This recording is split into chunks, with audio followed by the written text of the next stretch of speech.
ಸನ್ಮಾನ್ಯ ಶ್ರೀ ಬಸವನಗೌಡ ಪಾಟೀಲ್ ಯತ್ನಾಳ್ ಸಾಹೇಬರಿಗೆ, ರವಿಕುಮಾರ್ ಸಾಹೇಬರಿಗೆ,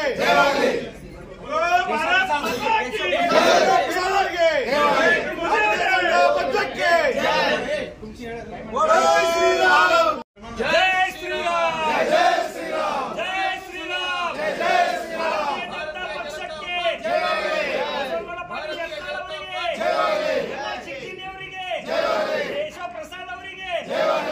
ರವಿಕುಮಾರ್ ಅವರಿಗೆ, ಜಯಪುರ ನಗರಾಧ್ಯಕ್ಷ ಆದಂತ ಆರ್.ಎಸ್. ಪಾಟೀಲ್ ಕುಜಬಾಳ ಅವರಿಗೆ, ಶಂಕರ್ ಹುಗಾರ್ ಅವರಿಗೆ, ಭಾರತ್ ಮಾತಾ ಕಿ ಜೈ ಶ್ರೀರಾಮ್. ಕಲಬುರಗಿ ಹೈಕೋರ್ಟ್ ನೀಡಿದಂತ ಆದೇಶದ ಪ್ರಕಾರ ಇವತ್ತು 12ನೇ ತಾರೀಕು ಬೆಳಗ್ಗೆ 11 ಗಂಟೆಗೆ ಸರಿಯಾಗಿ ಚುನಾವಣೆ ಪ್ರಕ್ರಿಯೆ ಪ್ರಾರಂಭ ಆಯಿತು. ಏನು 7ನೇ ತಾರೀಕು ಯಾವ ಹಂತದಲ್ಲಿ ಚುನಾವಣೆ ನಿಂತಿತ್ತು ಆ ಪ್ರಕ್ರಿಯೆಯನ್ನು ಮುಂದುವರಿಸಬೇಕು ಅಂತ ಹೇಳಿ ಕಲಬುರಗಿ ಹೈಕೋರ್ಟ್ ಪೀಠ ಆದೇಶವನ್ನು ಮಾಡಿತ್ತು. ಆ ಪ್ರಕಾರವಾಗಿ ಇವತ್ತು ಚುನಾವಣಾಧಿಕಾರಿಗಳು ಪ್ರಕ್ರಿಯೆಯನ್ನು ಪೂರ್ಣಗೊಳಿಸಿದ್ದಾರೆ. ಮೇಯರ್ ಸ್ಥಾನಕ್ಕೆ ಅವತ್ತೇ ಚುನಾವಣೆ ಆಗಿತ್ತು. ಪರ ವಿರೋಧ ತಟಸ್ಥ ಎಲ್ಲ ಪ್ರಕ್ರಿಯೆಯನ್ನು ಕೂಡ ಮುಗಿಸಿದ್ರು. ಇನ್ನು ಉಪಮೇಯರ್ ಸ್ಥಾನಕ್ಕೆ ಪ್ರಕ್ರಿಯೆ ಪ್ರಾರಂಭ ಆಗಿತ್ತು. ಅದಕ್ಕೆ ನಾವು ಮತವನ್ನು ಕೂಡ ಹಾಕಿದ್ವಿ 24 ಜನ. ಆ ಸಂದರ್ಭದಲ್ಲಿ ನಾವು ಗೆಲ್ತೀವಿ ಅಂತ ಗೊತ್ತಾಗಿ ಕಾಂಗ್ರೆಸ್ನವರು ಗಲಾಟೆ ಮಾಡಿ ಚುನಾವಣೆಯ ಪ್ರಕ್ರಿಯೆಯನ್ನು ಬಾಯ್ಕಾಟ್ ಮಾಡಿ ಹೋಗಿದ್ರು. ಅಲ್ಲಿಗೆ ಚುನಾವಣೆ ನಿಂತಿತ್ತು. ನಾನು ಈ ಸಂದರ್ಭದಲ್ಲಿ ಹೇಳೋದಕ್ಕೆ ಬಯಸೋದೇನು ಅಂತ ಹೇಳಿದ್ರೆ, ಸನ್ಮಾನ್ಯ ಎಂ ಬಿ ಪಾಟೀಲ್ರು ಇಷ್ಟೊಂದು ಸರ್ಕಾರದ ಹಣ, ಸರ್ಕಾರದ ಸಮಯ, ಚುನಾವಣಾಧಿಕಾರಿಗಳ ಸಮಯ, ನಮ್ಮ MP, MLA, ನಮ್ಮ ಕಾರ್ಪೊರೇಟರ್ಗಳು, 100 ಜನ ಅಧಿಕಾರಿಗಳು ಎಲ್ಲರ ಸಮಯ ವೇಸ್ಟ್ ಆಗಂಗ್ ಮಾಡಿದ ಕೀರ್ತಿ ಯಾರಿಗಪ್ಪ ಸಲ್ಲುತ್ತೆ ಅಂತ ಹೇಳಿದ್ರೆ ಸನ್ಮಾನ್ಯ MP ಪಾಟೀಲ್ರಿಗೆ, ಕರ್ನಾಟಕ ದುಷ್ಟ ಸರ್ಕಾರಕ್ಕೆ ಸಲ್ಲುತ್ತೆ.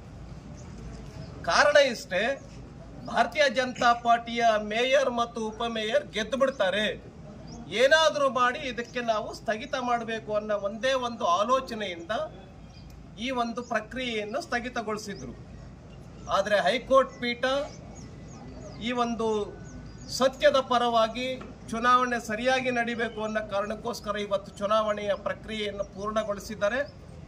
ಇವತ್ತಾದರೂ ಕೂಡ ಅವರು ಸೋಲ್ತೀವಿ ಅನ್ನುವಂಥ ಪಕ್ಕಾ ಫಲಿತಾಂಶ ಏನು ಬರುತ್ತೆ ಅಂತ ಗೊತ್ತಾಗಿ ಎಂ ಬಿ ಪಾಟೀಲ್ರು ಬಂದಿಲ್ಲ, ಸುನಿಲ್ ಕುಮಾರ್ ಬಂದಿಲ್ಲ MLC, ಅದೇ ತರ ಇನ್ನು 4 ಜನ ಹೊರಗಡೆ ಯಾರ್ಯಾರು ವಿಠಲ್ ಕಟಕ್ದೊಂಡ ಅವ್ರು ಬಂದಿಲ್ಲ, 4 ಜನ ವಿಧಾನ ಪರಿಷತ್ ಸದಸ್ಯರು ಬಂದಿಲ್ಲ, ಮತ್ತು ಅನೇಕ ಜನ ಕಾರ್ಪೊರೇಟರ್ಸ್ ಬಂದಿರ್ಲಿಕ್ಕಿಲ್ಲ.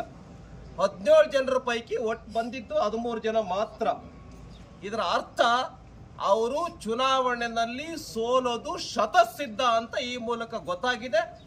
ಮೊದಲನೇ ಬಾರಿಗೆ ಬಿಜಾಪುರ ಮಹಾನಗರ ಪಾಲಿಕೆ ಇತಿಹಾಸದಲ್ಲಿ ಭಾರತೀಯ ಜನತಾ ಪಾರ್ಟಿಯ ಮೇಯರ್ ಮತ್ತು ಉಪಮೇಯರ್ ಗೆಲ್ಲೋದು ನಿಶ್ಚಿತ ಮತ್ತು ಶತಸಿದ್ಧ ಅನ್ನುವಂಥದ್ದು ಈ ಮೂಲಕ ಗೊತ್ತಾಗಿದೆ.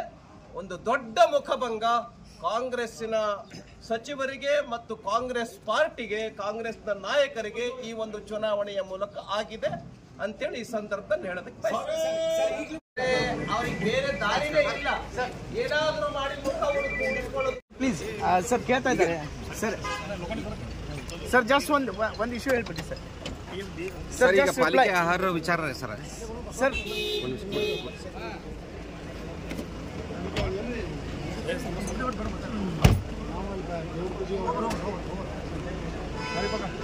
सर शू कास्ट नोटिस के बारे में सर प्लीज 2 बात सर जी.